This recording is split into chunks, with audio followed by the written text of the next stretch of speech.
underweight in the package. Come on, have All a right. good one, sir. But are you gonna? Nobody. The last time they put them back in there. Have a good day, sir. All right. The customer is king, but at Walmart they may treat you like a criminal just because you uncovered the scam they have been hiding for so long. And that is exactly what happened to this man. Not because he caused trouble, switched labels, or stole anything. He was kicked out simply because he discovered Walmart's food fraud. Today, let's take a look at what he found along with Walmart's long history of lawsuits involving fraudulent food labels. You will see that this is not the first time Walmart has done something like this, and the rest of the retail industry is following this giant's example. We will also compare America with the rest of the world and see just how badly American shoppers are being shortchanged. This is a video you cannot afford to miss. It is time to expose the tricks they use to make hundreds of billions of dollars in profit every year straight out of your wallet. The scale that exposed Walmart's scam. Can you guess why this man was asked to leave Walmart causing a disturbance, switching price labels, or trying to take merchandise without paying? No, he only did something that seems completely normal. He checked whether the amount of food he was being charged for was actually inside the package. This man tested a package labeled as weighing 550 pounds, but when he put it on the scale, the number stopped at just 525, and it was not only that package, he kept checking and found that 11 out of 21 packages weighed less than the number printed on the label. Of course, chicken contains water. During storage, some liquid can drain out, but the scale was not only weighing the meat, it was weighing the foam tray, the wrapping, the absorbent pad, and whatever liquid was still inside. If all of that combined still weighs less than what the customer is being charged for, then where is the missing weight? And this was not the only time.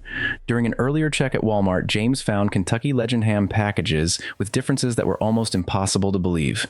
One package was labeled 4.93 pounds, but it actually weighed only 1.83. Another was labeled 5.41 pounds, but the scale showed only 2.32. A package labeled 5.62 pounds actually weighed just 2.33. They were not missing a few ounces. Every package was short by more than 3 pounds. Even more concerning, those differences did not appear randomly. Several different packages had been inflated by almost exactly 3.1 pounds.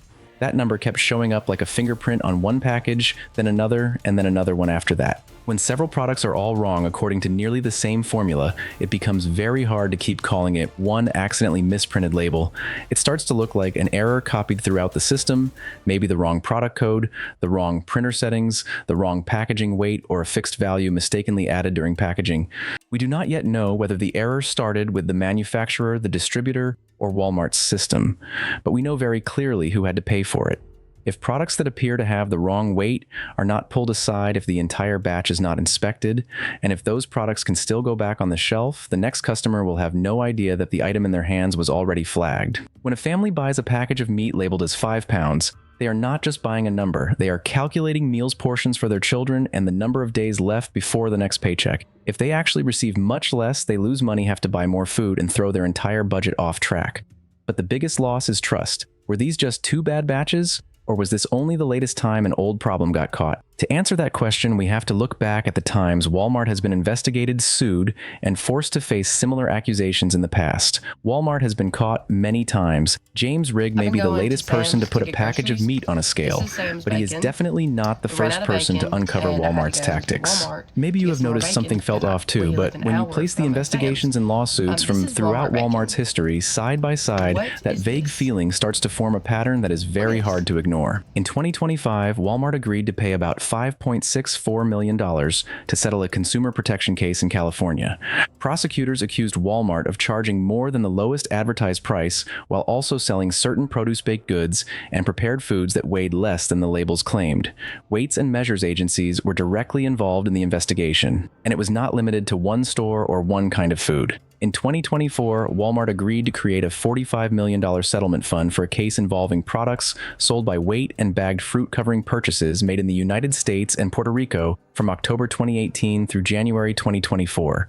The allegations covered beef, pork, poultry, ham, seafood, and certain citrus fruits. The plaintiffs claim the checkout system may have caused customers to pay more than the lowest advertised price, including through the weight used in the calculation. Walmart denied any wrongdoing. In an earlier lawsuit, Walmart was accused of systematically mispricing perishable products such as beef, pork, and poultry. The court later approved a settlement fund ranging from $4.5 million to $9.5 million. Court records also showed an estimated refund of $1.67 for many purchases.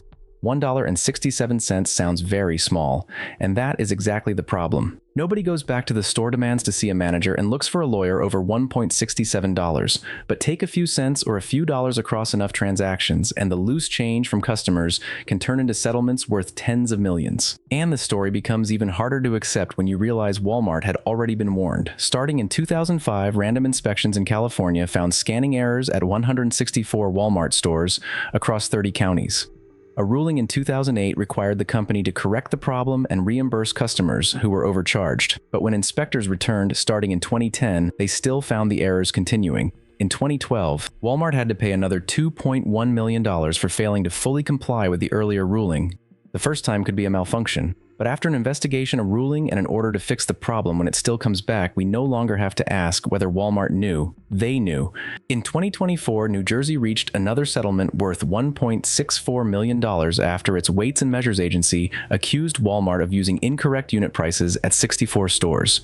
When prices are sometimes shown by the pound, sometimes by the item, or sometimes by another unit, shoppers have a very hard time knowing which product is actually cheaper. So why have most of us never heard about this history? Because the cases were scattered across local announcements, court records, and dry legal language. They disappeared before shoppers had a chance to put them side by side. Not because they were not serious, but because each customer only saw one receipt, one package, and a few dollars of their own money. These public records also cover only the cases where somebody noticed the problem, kept the evidence, and followed through. How many packages were never placed on a scale? How many receipts were a few dollars too high, but the customer just assumed they had done the math wrong? This is a system that keeps allowing the same problem to come back. And now the question is, who is really responsible for that system? Who should be held responsible? And now we come to the question every company loves to avoid: who is actually going to take responsibility? Walmart can say the supplier packaged the product. The supplier can blame the scale. Store employees only know that the products arrived that way, but customers did not buy that package of meat from some unknown factory. They bought it at Walmart, they paid Walmart, the receipt has Walmart's name on it. Yes, the problem may have started at the factory. The wrong product code, the wrong packaging weight, the wrong data in the label printer. The fact that several ham packages were off by almost exactly 3.1 pounds even suggests that a technical error may have been repeated across the entire batch. But Walmart chooses the supplier. Walmart receives the product. Walmart puts it on the shelf. And Walmart is the one taking your money. So when something goes wrong, why does Walmart suddenly become nothing more than the middleman? Before anyone warned them, the store might have been able to say it did not know, after being warned that answer is no longer good enough. From the moment a customer points out that the weight does not match, the store should hold the product, inspect every package from the same batch, and contact the supplier. And please do not take all your anger out on the employee standing in front of you. They usually do not choose the suppliers, design the checkout system, or have the authority to recall an entire batch. When a corporation leaves frontline employees to face every question, the people with the least power become shields for the people with the most authority. If this happens to you, do not let it end with an argument at the service desk. Take clear pictures of the label, keep the receipt, record the batch number, time, location, and scale result. Ask a manager to formally document the incident, and if the store simply refunds a few dollars and acts like the issue is over, remember this: the problem is not only your package. The real question is how many other packages are still sitting on the shelf. In the United States, complaints involving commercial scales, package quantities, or pricing differences can be sent to a state or local weights and measures agency. NIST says these agencies inspect measuring devices and packaged goods to make sure shoppers receive the amount they paid for. NIST also directs people who were charged the wrong price to contact the Weights and Measures Agency in their state. Customers can also submit documentation to their state Consumer Protection Office or Attorney General. The FTC recommends keeping receipts and related documents, complaining to the business first, and then contacting state authorities if the problem is not resolved. And when thousands of people are affected by the same pricing method, a class action lawsuit is absolutely worth discussing. One person who loses $2 can hardly spend months going after Walmart. But when thousands of people each lose $2 because of the same error, those are no longer isolated losses. Federal law allows a case to be certified as a class action when the group is large enough and there are common issues that can be resolved for everyone. Walmart has power because of its size. Sometimes customers can only answer with that same kind of size, but lawsuits are still not enough if the penalties do not make companies afraid to repeat the behavior. If the benefit of not fixing the problem is greater than the amount they have to pay when they get caught, we are not preventing misconduct. We are simply putting a price on it. Penalties have to rise based on the number of transactions, the scale of the harm, and the number of repeated violations. Companies should be forced to inspect the entire batch, issue refunds without waiting for customers to ask, and publicly report how they fixed the problem.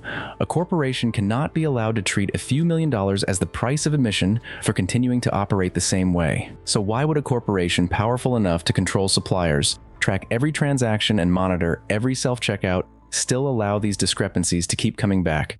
The answer may lie in something more powerful than any apology profit. The truth behind Walmart's low prices.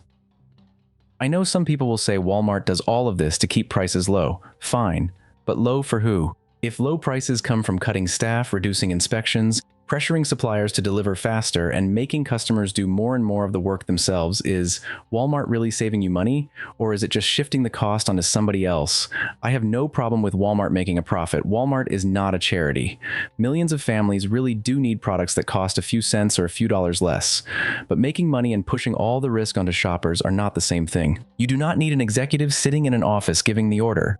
Put the wrong weight on the label. You only need to create a system where speed gets rewarded, costs are constantly pushed down, and stopping to check something is treated like a delay. When everyone has to do more in less time, the things that do not immediately bring in revenue are usually the first things to get ignored. Add another employee to inspect the shipment that costs money. Hold the product back to verify it. That takes time. Check every label that slows down the line, but put the product on the shelf and sell it right away. The money starts coming in. And look at how much work has been handed over to the customers themselves. You scan your own items. You bag your own purchases. You check whether the shelf price matches the price on the screen. You inspect your own receipt before walking out the door. And after what James found, maybe you also have to wonder whether you should weigh your own food. Walmart may call that efficiency, but from the shopper's point of view, the store is cutting its own workload and handing the rest to you for free. If you are doing the work of the cashier, the bagger, the receipt auditor, and now the weight inspector too, does that low price really come without a cost?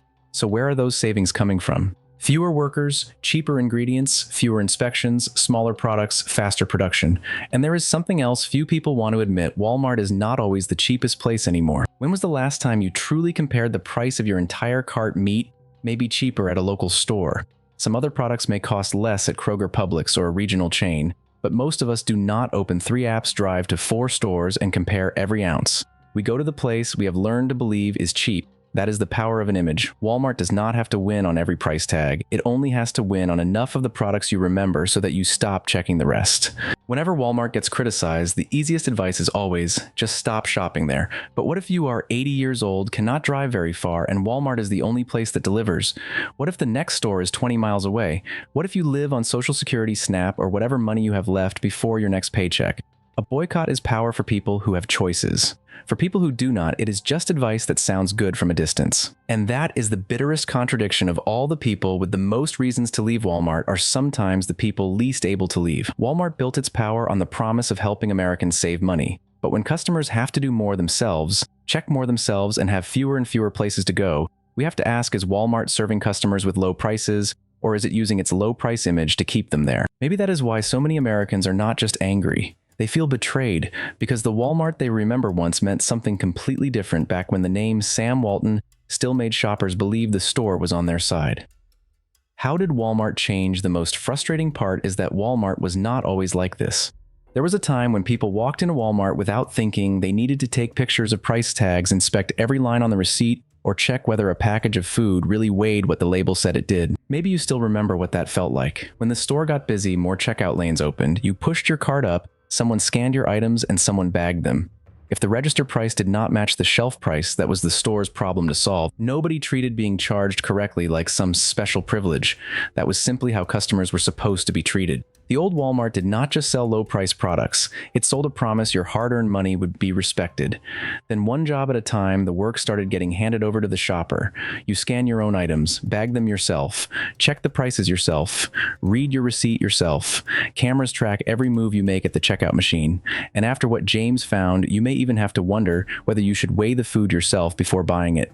Every time Walmart calls it faster or more modern, customers seem to get another unpaid job. I'm not saying Walmart under Sam Walton was some kind kind of paradise. The company was still chasing growth, and not every employee has good memories of that time. But we do not have to pretend the past was perfect to recognize that Walmart once understood something very simple: customers had to feel like the store was on their side. What makes people furious is that Walmart used that trust to become one of the most powerful companies in America. But once it became big enough, the very people who helped it grow were expected to serve themselves more, accept more surveillance, and fight to get back a few dollars they were charged by mistake. But is Walmart the only company that changed this way? Or is it simply the biggest version of a retail industry that has started treating all of us like this? The problem has spread across the retail industry. To be fair, Walmart is not the only name that has changed, but that is not an excuse for Walmart. It is a warning for all of us. Because if Walmart were the only problem, you could just push your cart into another store. But when packages keep getting smaller, prices get more confusing, cashiers disappear, and responsibility keeps getting pushed onto customers everywhere. Switching stores can sometimes mean switching to another version of the same system. Look at shrinkflation. The price does not always go up right in front of you. Sometimes the box keeps the same colors, the same logo, and almost the same size, while the amount inside quietly gets smaller. A cereal box loses a few ounces. A snack bag gets more air. A bottle of detergent gives you fewer loads. Then comes the pricing maze: regular price, member price, app price. The price when you buy two, the price you only get after activating an offer.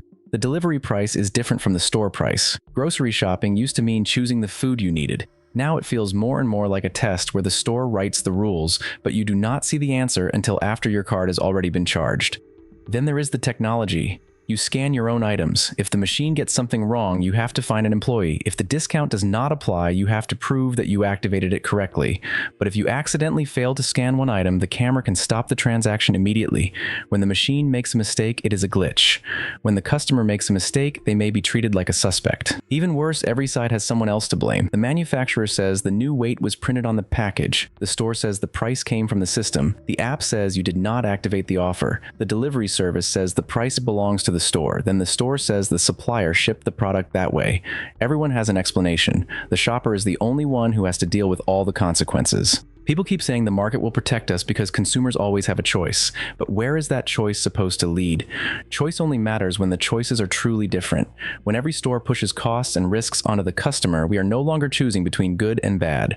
We are just choosing the place that frustrates us a little less. Walmart did not invent every one of these problems, but because of its size, it can multiply a small discrepancy across millions of transactions. And in the end, no matter where the mistake began, you are still the one who has to take something out of the cart, wait until the next paycheck, or make dinner a little smaller. So do other countries accept a system where shoppers have to fight all of this on their own? How do other countries protect shoppers? After everything we have seen, one question bothers me more than any other. Why do American shoppers have to discover the problem themselves, photograph the evidence themselves, find the right agency themselves, and fight on their own just to receive what they paid for? In the United Kingdom, packaged goods have to follow specific rules about the actual amount inside. Under the minimum system, a package can weigh more than the label says, but it cannot weigh less. Under the average system, the entire batch still has to meet clear control limits. Trading standards officials can also inspect scales, equipment, and products right on the packaging line. In other words, the system does not simply wait for a customer to bring a personal scale into a store before anyone starts paying attention. Australia shows another way to handle pricing. Businesses have to display prices clearly, accurately, and without misleading customers. When the same product is shown with more than one price, the store has to sell it at the lowest displayed price, or stop selling it until the mistake is fixed. Food retailers covered by the rules also have to display unit prices using standard units, so customers can compare packages of different sizes. Think about that difference. In one place, you see two prices, and the rules already make it clear which one applies. In the story we have just followed, customers may have to photograph the label, call an employee, wait for a manager, and then argue over a few dollars of their own money. The European Union raises an even harder question about penalties. For certain widespread violations of consumer protection law, the EU system allows maximum fines of at least 4% of a company's revenue in the affected member countries. The idea is very simple. The penalty has to be large enough that a corporation cannot treat it like a small business expense and keep operating the same way. No country is perfect, but the imperfections of other places cannot be used as a reason for Americans to accept a system where the people with the least time, the least money, and the least power have to do the most work. Companies have data lawyers, control systems, and billions of dollars. The customer has a receipt and a few minutes before they have to go home and make dinner. So why should the weaker side have to prove that the numbers are correct? In a good system, shoppers should not need to bring a scale into the store to find the truth. The truth should be checked before the product is ever allowed onto the shelf. I still cannot believe Walmart has changed this much. It went from a place where shoppers once felt welcome to a place where any of us can be treated like a suspect just for checking a price, weighing a product again, or asking questions about numbers that do not match. So did Walmart truly change, or did it always operate this way, and we are only now beginning to see the whole picture? What do you think about this story? Share your experience, especially if you have ever dealt with the wrong price missing weight or unfair treatment at a store. And what do you think Walmart specifically and American retail in general need to change?